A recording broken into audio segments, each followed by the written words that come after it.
ma maison, en tout cas, j'ai colonisé. Tout le monde mange le manioc. Mais là, il zonzaka. Maintenant, mundele wa mukondo, faut zonza lari. Wow. Zonza lari, kona kani. Kani. Katika lari. Ah, ça fait plaisir. Ça a toujours été un plaisir de vous avoir branché sur cette chaîne, là où nous vous amenons tout sujet. On parle du mariage, on parle de Dieu, on parle de la communauté et on parle de tout ce que Dieu a eu à faire dans nos vies. Et aujourd'hui, on a reçu deux personnes. Une personne que vous connaissez déjà et l'autre est carrément une personne nouvelle sur Gospel Rubric. Nous allons toucher un sujet très délicat. Vous savez, tel que moi, je suis marié à une blanche et j'ai des métis.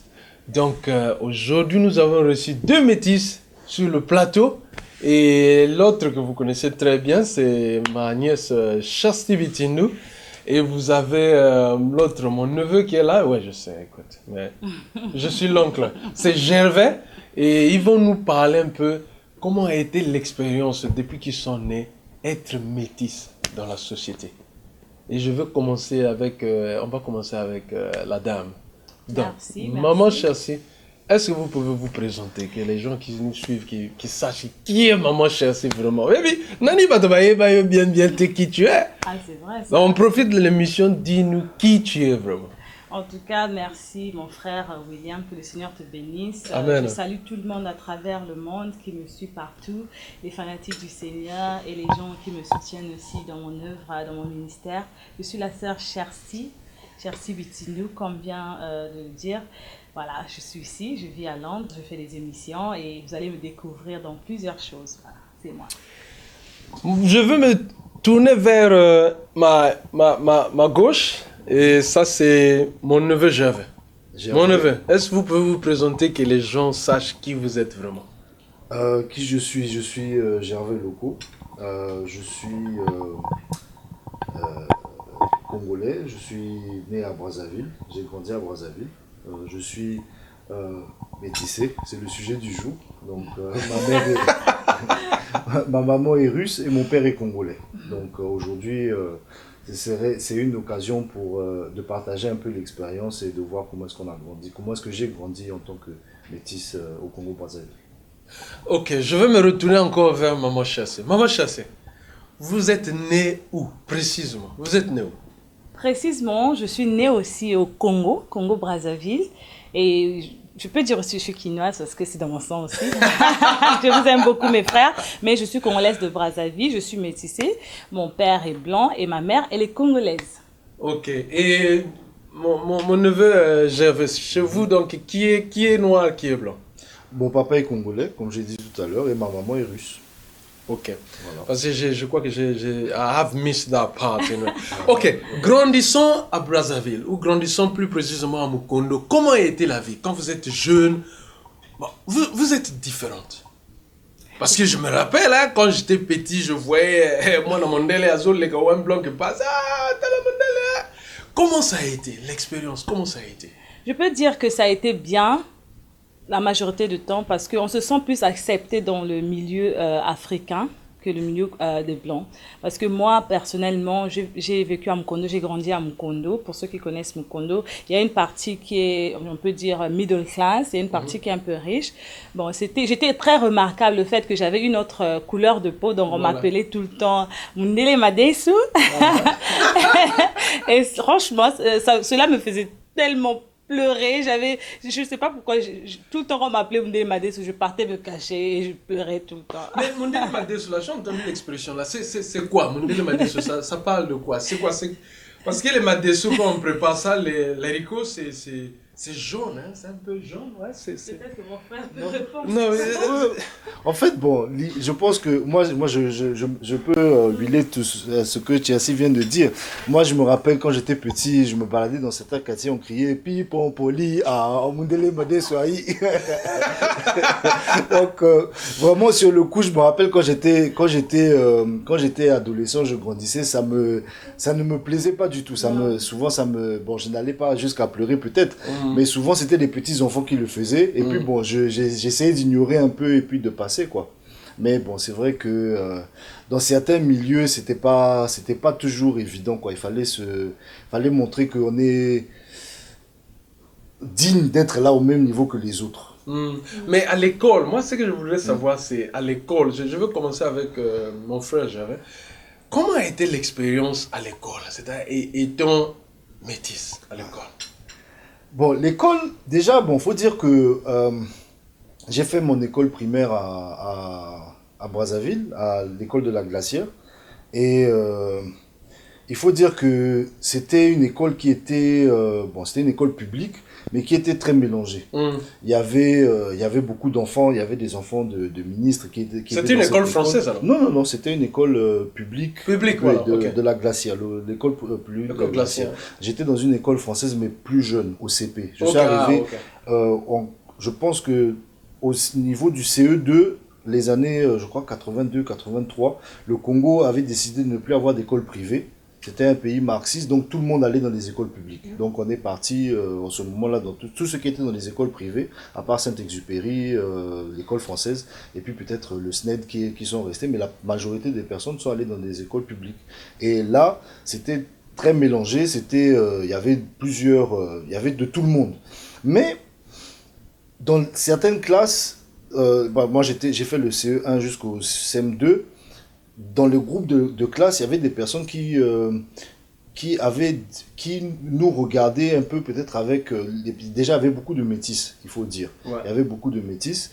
Et on passait facilement... Bon, il fallait tout le temps qu'on soit protégé d'une certaine manière. Quoi. Voilà, quoi. Tu vois, il fallait qu'on s'entoure des bonnes personnes.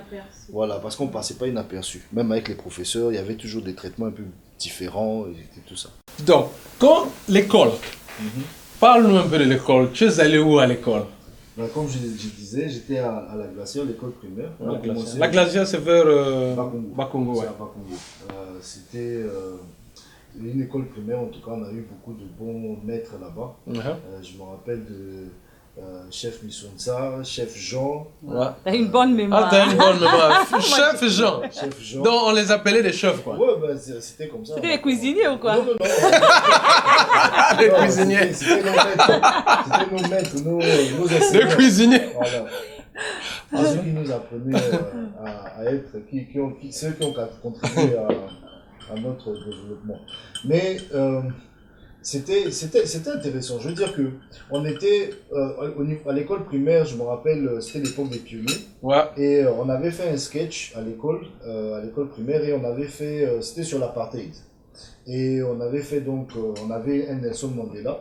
Et on a jugé Nelson Mandela, on avait donc... On est guilty, quoi. Guilty, oui, évidemment. Donc, on a fait, comment on appelle ça, la pièce de théâtre, ouais. C'était fait par nos professeurs de voilà, ouais. Et ils avaient pris tous les métis comme étant les juges. I love that one. Voilà. I love it. Tous les métis, c'était les juges et les avocats. Et ça n'a pas gaspillé ta réputation même après le sketch. Non, moi j'étais le président de la cour. Donc, à un moment donné, parce que l'émission s'était filmée à la Télé Congo, on est passé à la Télé Congo, l'émission des pionniers. Ah bon, ça? Oui. Ça, c'est en quelle année comme ça? C'était dans les années, je crois, 86, 87 par là. 86, 87, j'étais à Pointe-Noire. 86, j'étais à Pointe-Noire. Mais on a fait le tour de Brazzaville, on a gagné plusieurs prix avec le sketch et tout ça, mais c'était tous les métis qui étaient les juges, les avocats. Moi, j'étais le président de la cour et je me rappelle quand je me baladais dans Brazzaville, j'allais faire le cours avec les parents, il y a des gens qui m'appelaient « Monsieur le Président, Monsieur le Président !»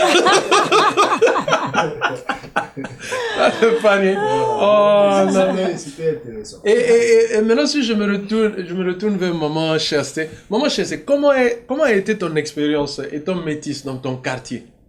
Parce que Mukondo, c'est un peu...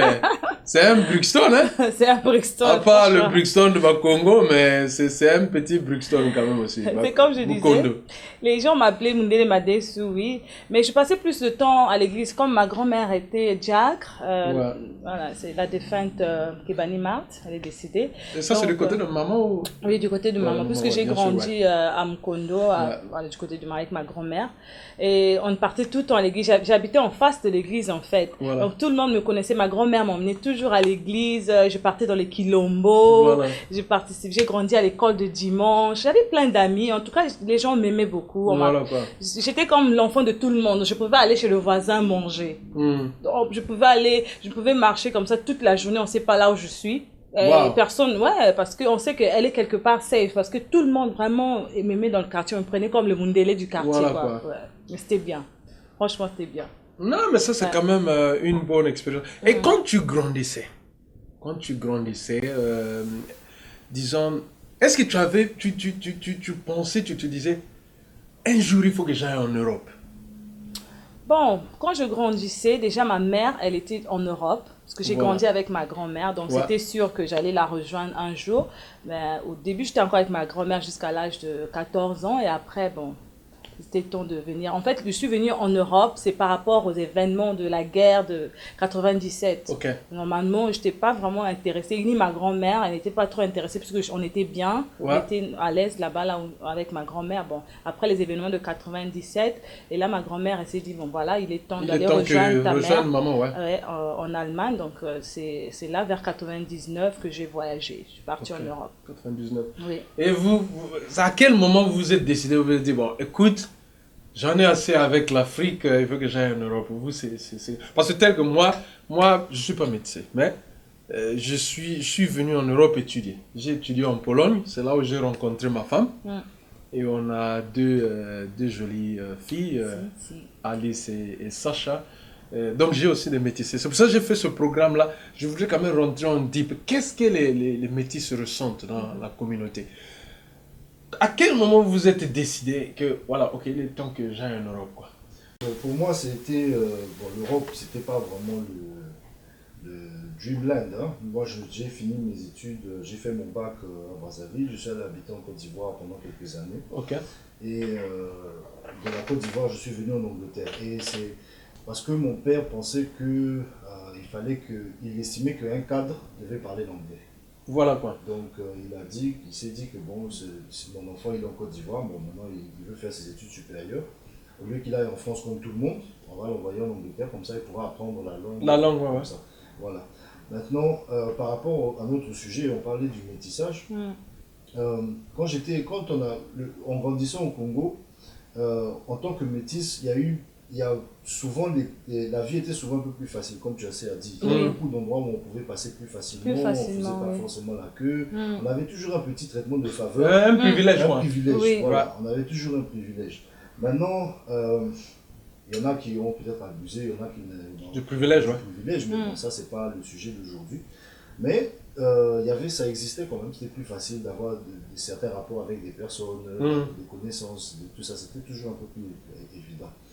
Mais moi, en grandissant, j'ai grandi au Congo avec une maman qui était russe, européenne, et je me suis vraiment pas posé la question en grandissant si j'étais congolais ou si j'étais russe ou si j'étais. Pour moi, j'étais un Congolais, on appelle ça, je suis né au Congo, j'ai grandi au Congo, je ne me posais pas la question.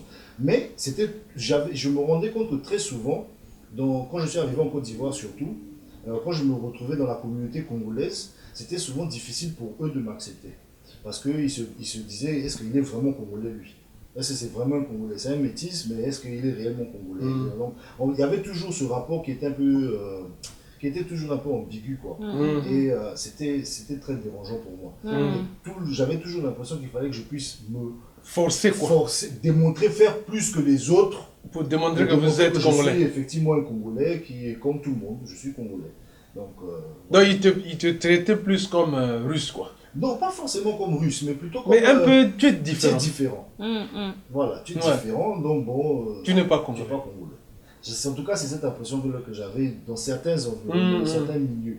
Mais sinon, j'ai beaucoup d'amis, j'ai des amis au Congo j'ai des amis libanais, j'ai des amis congolais noirs, congolais métis, même des congolais blancs. Donc il y en a beaucoup maintenant. Pour revenir à ta question, venir en Europe, quand je suis arrivé en Angleterre, là, je me suis rendu compte qu'au pays, on était Mundele Madé, mais ici, là, on est noirs. On est des nègres. Tu vois, et pour moi, c'était un choc identitaire. Un choc identitaire. Ouais, ça a été vraiment un choc identitaire. Parce que je me suis dit, mais où est-ce que je me situe? Où est-ce que, est-ce que je suis blanc? Est-ce que je suis noir? Est-ce que je suis... Pour la première fois, je commençais à me poser ce genre de questions, quoi. Tu vois? Alors qu'en grandissant, pour moi, bon, je suis congolais, j'ai pas vraiment de doute. Mais là, venir en Europe, on m'a tout de suite montré que j'étais automatiquement on m'a catalogué en tant que noir, en tant qu'Africain. Et du coup, j'ai eu cette crise identitaire et il fallait que je puisse me retrouver comme ça. C'était pas évident. Mais vous, quand vous êtes arrivé en Angleterre précisément, qu'est-ce que vous avez senti? Moi, je dirais d'abord, la chose que j'ai remarquée, il y a deux catégories de métis. Il y a des métis qui grandissent avec des parents noirs. Ouais. Il y a des métis qui grandissent avec deux parents, les blancs et les noirs. Et il y a trois catégories en fait. Il y a des métis qui grandissent avec les blancs. Ouais. Moi, je suis celle qui a grandi avec les noirs. Voilà. Donc, je me suis sentie vraiment noire, africaine. Et vous êtes celui qui a grandi avec les deux? Avec les deux. Donc, peut-être lui, il a eu cette balance-là. Moi, je me suis sentie plus africaine. Donc, dans ma tête, déjà, c'était que je suis africaine. Donc, quand je suis arrivée ici, là, je suis restée africaine et je n'avais même pas l'idée que j'ai un peu le sang des blancs. Donc, moi, je me disais que c'est juste la couleur. Je me sens africaine puisque quand j'étais au Congo, je partais dans les champs, on partait au village. Chaque fois, j'étais au village, je partais au champ. Donc, je faisais des choses comme tout le monde. Et ça comme a été tout africaine. Comme tout africain. Quand je suis arrivée ici, je me sens jusqu'aujourd'hui africaine. Donc, quand les gens me disent « t'es métis », je regarde et je dis « je suis noire, c'est tout, hein. Je me sens africaine en tout cas. Donc, si je comprends bien, être métisse, c'est un problème d'environnement. Ça dépend de là où vous avez grandi, ça dépend de comment la société vous accepte. C'est un truc, c'est mental en fait, c'est dans la tête, tout se passe dans la tête. Il y a des métis qui se disent blancs. Ouais. Il y a des métisses, franchement, moi j'ai rencontré des copines qui me disaient « Ah non, moi je suis métisse, je peux pas sortir avec un noir, moi je sors seulement avec un blanc. Et elles se comportent vraiment comme des blanches parce qu'elles ont grandi avec, I don't blame them. Mais moi par contre, franchement le côté blanc, désolé, je n'ai pas ça en moi à l'intérieur. C'est juste. Mais ça c'est une très bonne expérience. Hein. C'est pour cela que j'ai amené ce débat-là. Parce que comme je vous ai dit, j'ai deux métisses et je me pose la question, qu'est-ce qu'elles ressentent, quoi. Parce que tel que ma fille, j'ai deux filles. Mais une de mes filles, tu verras que la majorité de ses amis, c'est des English. Des English. Donc, tu vois, Et parlons un peu du côté du boulot. Vous allez au boulot tous les jours. Comment vous vous sentez? Comment vous sentez vos amis au boulot? Comment... maintenant, vous avez grandi, l'église, vous pouvez parler, vous pouvez vous exprimer. Comment ça se passe dans la société actuelle maintenant? Un exemple au boulot, non, écoute, qui vont avec vous au lunch? Pour ma part, en tout cas, je dois dire que le boulot, c'est vraiment pas un problème, quoi. On m'a jamais catégorisé en tant que noir ou blanc ou métis ou quoi que ce soit. Non, je suis un individu comme tout le monde, comme tout le monde. Et surtout dans ce pays, c'est surtout... pour ça, je chapeau aux Anglais parce qu'ils sont très stricts à balancer les cultures. Hein. Moi, par contre, dans mon boulot, excusez-moi, par rapport à ce que je fais, je suis prothésiste dentaire. Ça n'a pas été facile parce que dans le milieu, il y a plus des Blancs et des Indiens. Et je suis retrouvée comme la seule noire à travailler dans un laboratoire, à faire des prothèses. J'ai eu une expérience, j'ai travaillé seule dans un labo. Et il y a des gens qui venaient me disaient, est-ce qu'on peut voir le technicien? Moi, je dis, c'est moi. Ils étaient là, non, on veut voir le technicien parce qu'ils sont habitués à voir un blanc ou un vieux blanc. Et voilà, donc c'est seulement ça. Mais sinon, en général, en Angleterre, il n'y a pas de souci côté boulot. Il n'y a pas de souci. Mais sinon, ça dépend des boulots en fait, ça dépend des endroits. De manière générale, ça passe quoi, je pense. Ouais, mais ça... Et là où vous êtes là,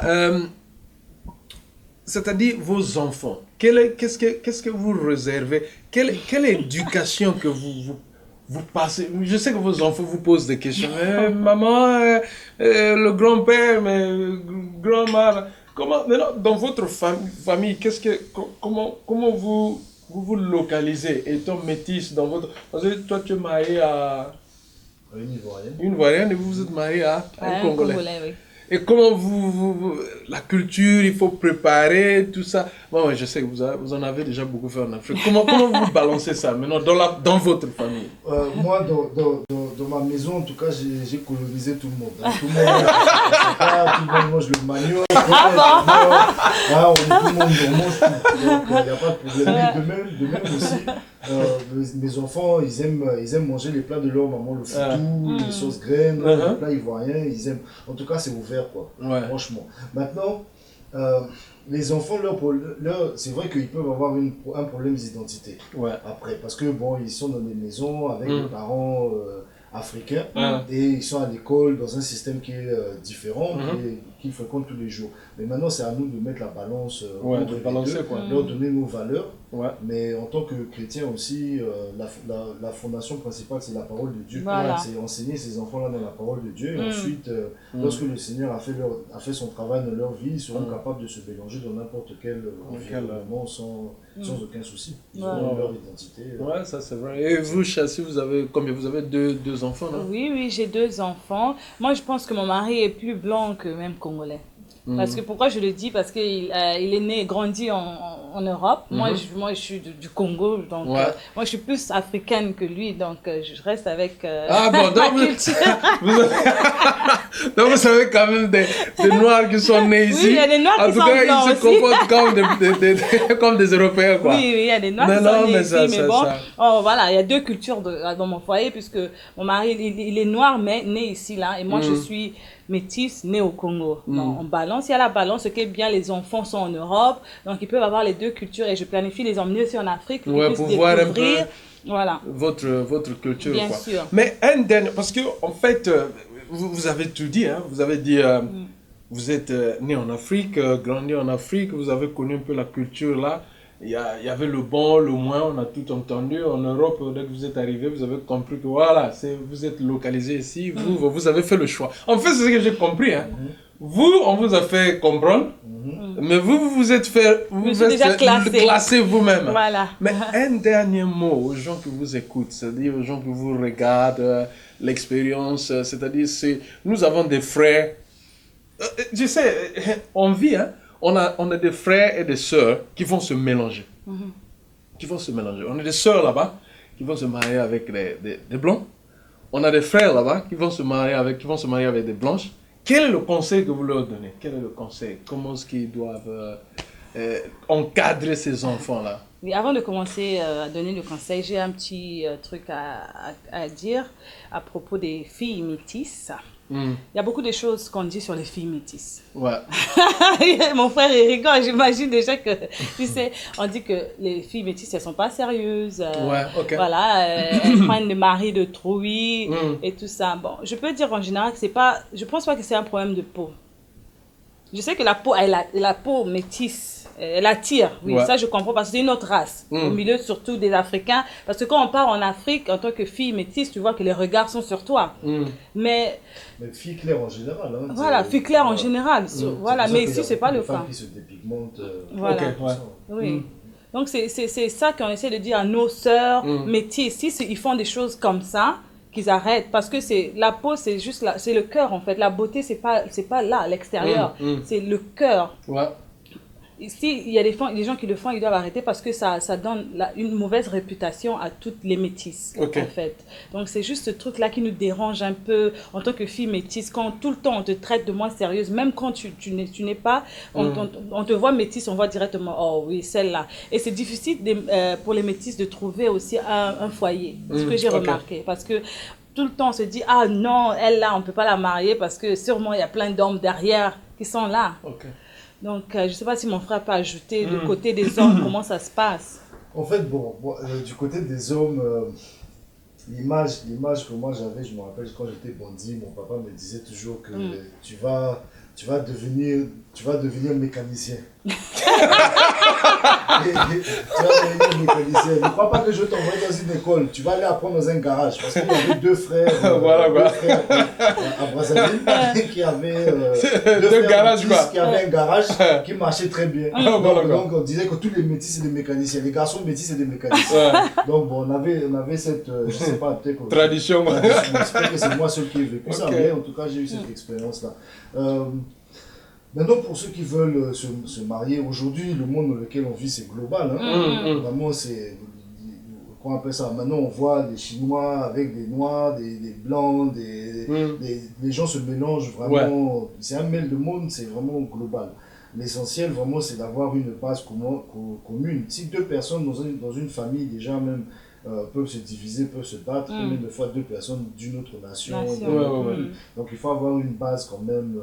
solide, se mettre ensemble, et puis bon, le monde est comme ça. Aujourd'hui, l'immigration, les gens voyagent, se déplacent. Donc, bon, la société maintenant est telle que le métissage est beaucoup plus fréquent que ça pouvait l'être il y a peut-être 100 ans, ou je sais pas. Et oui. Non, mais ça a été vraiment un plaisir. À moins que vous avez quelque chose à ajouter. Mais plutôt ma question. J'aimerais ajouter. Moi, Parce que ma question a été que quel est le conseil que vous donnez à ceux qui. Parce que moi, je connais des gens. Hein. J'ai étudié en Pologne. Et il y a des gens qui me disaient, non, moi je veux pas me marier avec les blanches. Non, William, vous savez votre affaire là. Non, moi, en tout cas, c'est une noire. Il y a ceux qui disent que non, moi je préfère une femme blanche. Quel est le conseil que vous donnez à ces gens-là? Parce que par rapport aux enfants qui viennent, l'encadrement, ça c'était ma question. Moi d'abord, en tant que femme, je donnerais d'abord un conseil à mes sœurs métisses qui utilisent la beauté comme arme, ou bien je peux dire de séduire, ou bien de trouver un homme. C'est pas ça. Parce que trouver un homme dans le foyer, c'est pas la beauté extérieure. C'est l'éducation de base. Ça, c'est très important. Si tu es bien éduqué d'abord, et puis être chrétien aussi, c'est l'avantage. Parce que tu apprends beaucoup de choses à l'église qui te permettent de te calmer. Et je vais juste te conseiller d'être patiente et puis d'attendre le bon moment, trouver un homme, quel que soit, ça soit un blanc, un noir, un indien. Bon, une question encore, mon frère Gervais et ma soeur Chastin. Depuis que vous êtes arrivé en Europe ici en tant que métis, est-ce que vous êtes reparti au pays? Et si vous êtes reparti au pays, quelle a été l'expérience? Vous êtes reparti en Afrique, comment ça a été?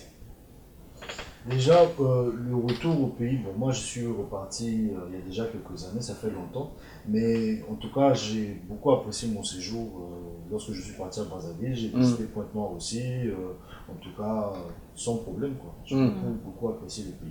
Donc il n'y avait plus les Mindele Mandé sur les gens. Non mais moi il y avait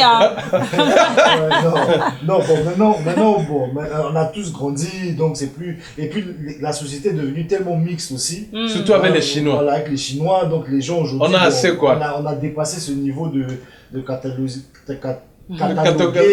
les gens, tranquille. Et puis avec la télévision, l'internet, j'en ai assez.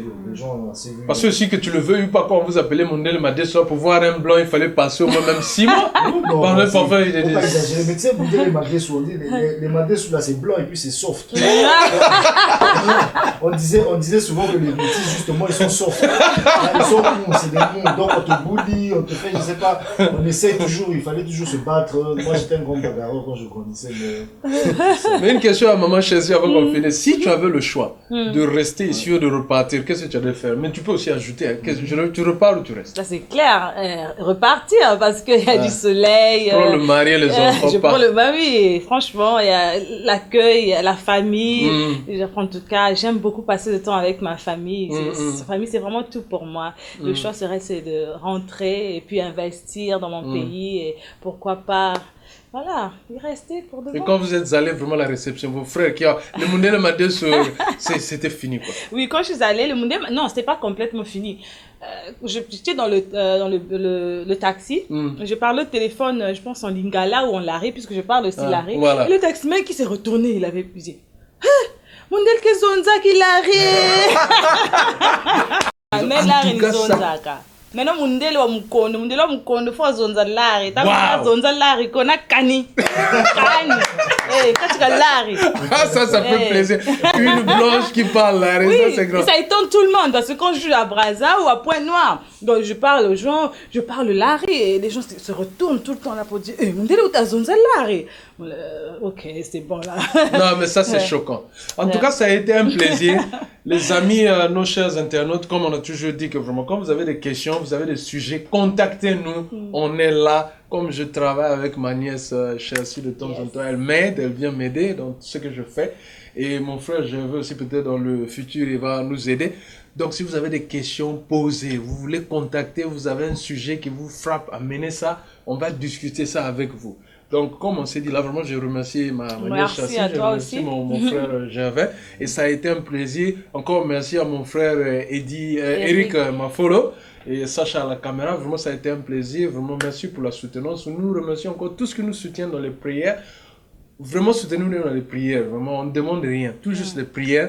Et j'aimerais saluer, je veux saluer ma mère Aimée Bitindo en Allemagne. Je te salue, je t'aime beaucoup. Et maman Go, toute ma famille à Brazzaville, la Pointe-Noire, Bambotia Beno, Mboteza Jingi, en tout cas de ma part. Que le Seigneur vous bénisse, que des bonnes choses. Et Merry Christmas. Hein, Merry Christmas parce que ça arrive, parce que vous avez des gens à remercier votre famille. Oui, Joyeux Noël. Des amis. À tous les amis de par le monde. Je pense que, en tout cas, je vous souhaite beaucoup de joie pour l'année 2016.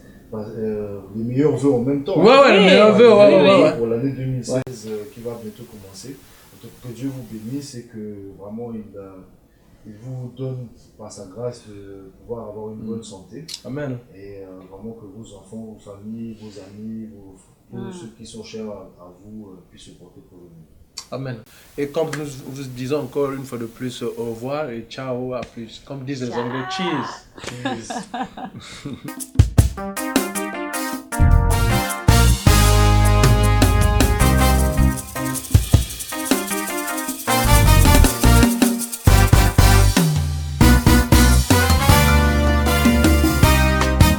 Mon Jésus a été